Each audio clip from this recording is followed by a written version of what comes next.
নমস্কার বন্ধুরা, আমার গল্প যদি তোমাদের ভালো লেগে থাকে তাহলে একটা করে like, share, subscribe please. Baruipur গ্রামে সরলা বাস করত। সরলা, তার স্বামী, এক ছেলে এবং ছেলের বৌমা নিয়ে সুখের সংসার। সরলার স্বামী বিনোদ শহরে এক কোম্পানিতে চাকরি করত। কিছুদিন হলো সরলার স্বামী গ্রামের বাড়িতে এসেছে। কি গো, আজকের চাটা কেমন খেতে হয়েছে? তুমি চা বানিয়েছো, খেতে ভালো হবে না? তা আবার হয় নাকি? তাহলে বলো, আমার হাতে জাদু আছে। একদিকে সরলা তার স্বামীর সঙ্গে সুখ দুঃখের গল্প করায় ব্যস্ত থাকে, আর অন্যদিকে সরলার বৌমা সোহাগিনী বাড়ির সমস্ত কাজকর্ম সারতে থাকে। ভাতটা হয়ে গেছে মনে হয়, এবারে ভাতটা নামিয়ে দেই। যাক বাবা, ঘরের এবারে সব কাজ সারা হয়ে গেছে। এবারে যাই, মায়ের সঙ্গে একটু ফোনে বসে বসে গল্প করি। এরপর সোহাগিনী রান্নাঘর থেকে বাইরে বেরিয়ে গিয়ে ফোনে মায়ের সঙ্গে বসে বসে গল্প করতে থাকে। হ্যাচ্চর বউটার অনেকক্ষণ কিছু সারা শব্দ পায়নি। তুমি একটু বসো, আমি যেয়ে দেখে এসি বউটা কি করছে। রান্নাঘরেও তো বৌমা নেই, বৌমা কোথা গেল? ঘরে যেয়ে একবার দেখে আসি, নিশ্চয়ই ঠ্যাং তুলে দিয়ে শুয়ে আছে। কি গো, ফোনে যে ভাটাচ্ছ বড়, ঘরের সমস্ত কাজকর্ম সারা হয়ে গেছে? সব কাজই সারা হয়ে গেছে মা। ঠিক আছে, দেখছি কি করা যায়। এরপর সরলা ঘর থেকে বেরিয়ে রান্নাঘরের ভিতরে যায়। তাড়াহুড়া করে সমস্ত কাজকর্ম সেরে দিয়ে বাপের ঘরের লোকের সঙ্গে ফোনে কেমন ভাটা না, আমিও সরলা রানী দেখাচ্ছি মজা তোমাকে। এরপর সরলা রান্নাঘর থেকে একটা কুলোয় করে চাল এবং ডাল মিশিয়ে এনে বৌমাকে দেয়। এই যে, এইখানে চালে ডালে মেশানো আছে, কাজ নাই তো বসে বসে বাছো। ঠিক আছে মা। সোহাগিনী চালে ডালে বাছতে থাকে। কিছুক্ষণ পরে ওর বর বাবলু এসে সেখানে হাজির হয়। কি গো, কুলাই করে এসব কি করছো? তোমার মা চালে ডালে মিশিয়ে দিয়ে গেছে বাছার জন্য। কি যাতা বলছো? আমি এক্ষুনি যাচ্ছি মায়ের কাছকে। বাদ দাও না, এসবের কিছু কি দরকার আছে? আমার তো বাছা প্রায় হয়েই গেল। এসব বাচ্চা টাচ্চা সব রাখো, আমার এখন খুব খিদে পেয়েছে, খেতে দিবে চলো। সোহাগিনী শাশুড়ি মা এবং বিপ্লবকে ভাত খেতে দেয়।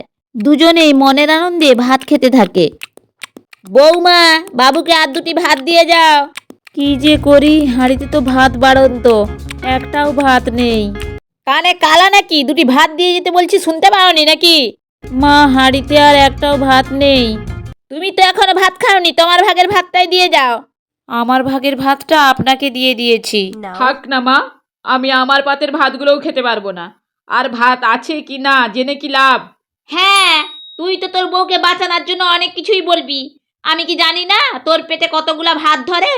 তোকে খাইয়ে খাইয়ে আমার এই কাঁচা চুলে পাক ধরে গেছে। মা, অনেক হয়েছে, এবারে চুপ করো। রাগ করে উঠে যাচ্ছ কেন বাপ? পাতের ভাতগুলো শেষ করে যা বাছা। আমার ভাত খাওয়া হয়ে গেছে, আমি আর খাবো না। লে রাক্ষসী, তুই ওই ভাতগুলা গিল, বসে বসে গিলতে থাক আর এই গতর লাগাতে থাক। এই রাক্ষসী বইয়ের জ্বালায় আজ আমার ছেলেটা না খেয়ে ভাতের থালা ছেড়ে উঠে চলে গেল।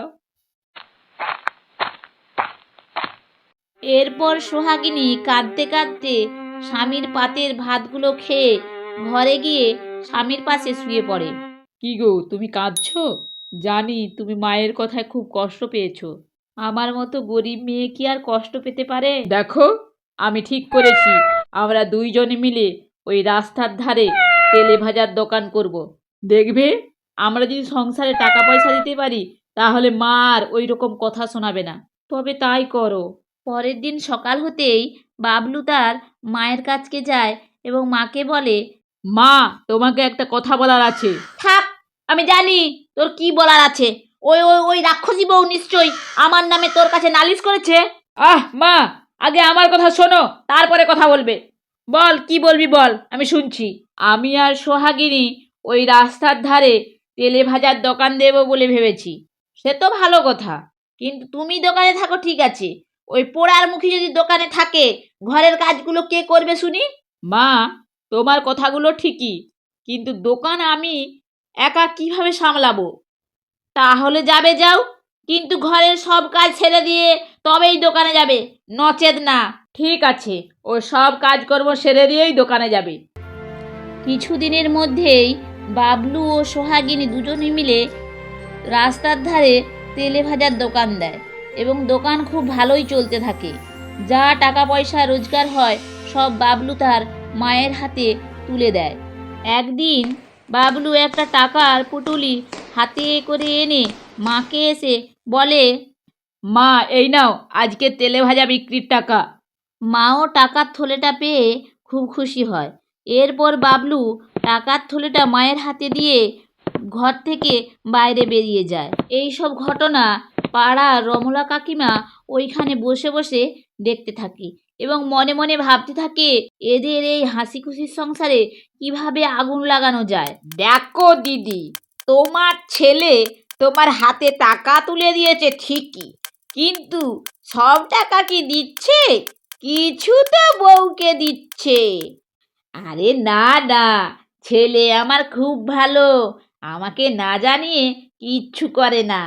হা হা হা হা, হাসালে দিদি, এমন করছো যেন তোমার ছেলে এখনো বড় হয়নি, মায়ের আঁচল ধরে ঘুরে বেড়ায়। এটা মনে রেখো, তোমার ছেলে তোমার আঁচল ছেড়ে এখন বইয়ের আঁচল ধরে ঘুরে বেড়াচ্ছে। Oh my ঠিকই তো, god. আমি একথা এতদিন ভেবে দেখিনি। ভাবনি এখনো ভাবো, বউকে এতটা লাই দিয়ে মাথায় তুলা মোটেও ভালো না। কি করে ওর দোকান যাওয়াটা বন্ধ করি বলো তো? তুমি শরীর খারাপের ভান করে শুয়ে পড়ে থাকো, দেখবে বৌমার দোকান যা এমনি এমনি বন্ধ হয়ে যাবে। সরলা সন্ধ্যাবেলা বিছানায় শুয়ে আছে, তাই দেখে ছেলে এসে মাকে জিজ্ঞাসা করে, মা, সন্ধ্যাবেলা শুয়ে আছো যে, কিছু কি হয়েছে? বাছা, শরীরটা মোটেও ভালো লাগছে না, পাটা খুব ব্যথা, কলতলায় পড়ে গেছি, আর পায়ে মোটেও ভর দিতে পারছি না। এরপর বাবলু ঘর থেকে বাইরে বেরিয়ে যায় এবং কিছুক্ষণ পরে বাবলু মায়ের জন্য ডাক্তারের কাছ থেকে ঔষধ আনে। ঔষধটা ওইখানে রেখে দিয়ে চলে যা, আমি নিজে নিয়ে খেতে পারবো। ছেলে ঘর থেকে চলে যাওয়ার পর সরলা বিছানা থেকে উঠে জানলা দিয়ে ঔষধটা ফেঁকে দিয়ে আবার বিছানায় এসে চুপ করে শুয়ে পড়ে। এইভাবে সরলা সারা দিন রাত বিছানায় শুয়ে কাটায় এবং অন্যদিকে বৌমা ঘরের সমস্ত কাজকর্ম সারতে থাকে আর দোকানও যেতে পারে না।